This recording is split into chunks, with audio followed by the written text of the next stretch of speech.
ఓం శ్రీమాత్రే నమః. శ్రీ ఆంజనేయ స్వామివారి మహాత్మ్యము 15వ భాగం. సుముకుని కథ. శ్రీభద్రం అనే పట్టణంలో ధర్మవేది సుముకుడనే బ్రాహ్మణుడు ఉండేవాడు.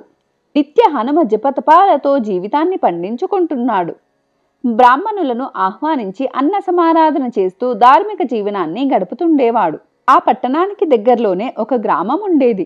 అందులో దేనుమాలి అనే గొల్లవాడు రోజు సుముకునికి నెయ్యి తెచ్చి ఇస్తుంటాడు. దాన్ని అన్నదానానికి వినియోగిస్తుంటాడు. ఇది రోజు జరిగే కార్యక్రమం. ఒక రోజున రోజులాగానే నెయ్యి పాత్ర తీసుకుని వస్తుండగా 2 గ్రామాలకు మధ్యలో ఉన్న ఏరు పొంగి రాకపోకలకు ఆటంకం కలిగించింది. ఏరు ఉధృతంగా ప్రవహిస్తుండటంతో దేనుమాలి అనే గొల్లవాడు ఏటి ఒడ్డునే నేతి పాత్రతో కూర్చుని ఉన్నాడు. ఏరు తగ్గగానే నెయ్యి సుముకునికి చేర్చాలని ఆరాటపడుతున్నాడు. అక్కడ సుముకుడు బ్రాహ్మణులను పిలిచి సమారాధనకు అంతా సిద్ధం చేశాడు.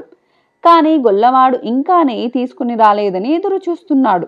కంగారు పడుతూ ఉన్నాడు. ఆంజనేయుని మనసారా స్మరిస్తున్నాడు. అపహాస్యం పాలవుతానేమోనని నిట్టూరుస్తున్నాడు.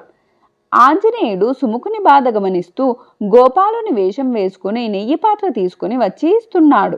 ఏటి ప్రవాహం తగ్గేదాకా ఇలానే స్వామి చేశాడు. దేనుమాలే తెస్తున్నాడని సుముకుడు భావిస్తున్నాడు. ఇలా 2 రోజులు గడిచాయి. 3వ రోజు ఏరు తగ్గింది. ఏటి ఒడ్డునే కూర్చొని ఎప్పుడెప్పుడు వెళ్ళి బ్రాహ్మణుడికి నెయ్యి ఇద్దామా అని ఎదురు చూస్తున్న దేనుమాలి నెమ్మదిగా ఏరు దాటి వచ్చి నేతి పాత్రను అందజేశాడు. గత 2 రోజులుగా ఏటి ప్రవాహం ఉధృతం ఉండటం వల్ల రాలేకపోయానని క్షమించమని వేడుకొన్నాడు. సుముకుడు అతని మాటలు విని తనకు ఈ 2 రోజులు నెయ్యి అందించినవాడు ఆంజనేయ స్వామియేనని గ్రహించాడు. తన సమారాధనకు ఎలాంటి ఆటంకం కలగకుండా స్వామి కాపాడినందుకు మనసులో మెచ్చుకొని కీర్తించాడు. తనను ఆదుకున్నందుకు నిండు మనసుతో కృతజ్ఞతలు తెలియజేసుకున్నాడు. హనుమ గుణగానాన్ని చేశాడు. ఆ గానానికి హనుమ మెచ్చి వాయునందనుడు తప్తకాంచన సంకాశంగా, ముక్తాహార భూషణుడిగా, దివ్య పీతాంబరధారిగా, మణికుండల మండితునిగా సుముకునికి ప్రత్యక్షమయ్యాడు.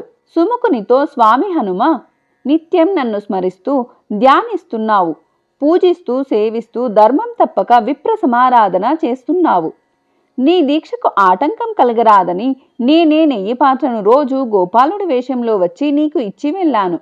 నీ భక్తి దాస్యానికి చాలా సంతోషంగా ఉంది.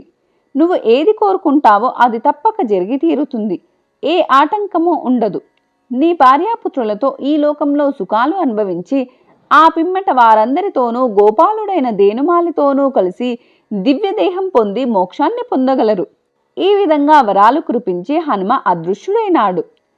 సుముకుడు ఆ రోజు నుంచి ఏ కొరత లేకుండా జీవించి సమారాధన క్రమం తప్పకుండా చేస్తూ హనుమ సప్తాక్షరీ మంత్రాన్ని జపిస్తూ చివరకు అందరితో కలిసి మోక్షాన్ని పొందాడు. ఈ కథలన్నీ మోక్ష సాధనకు మూల మార్గాలు. హనుమ మంత్ర జపం, నామస్మరణ, హనుమ పాదసేవనం సర్వదా శుభదాయకం.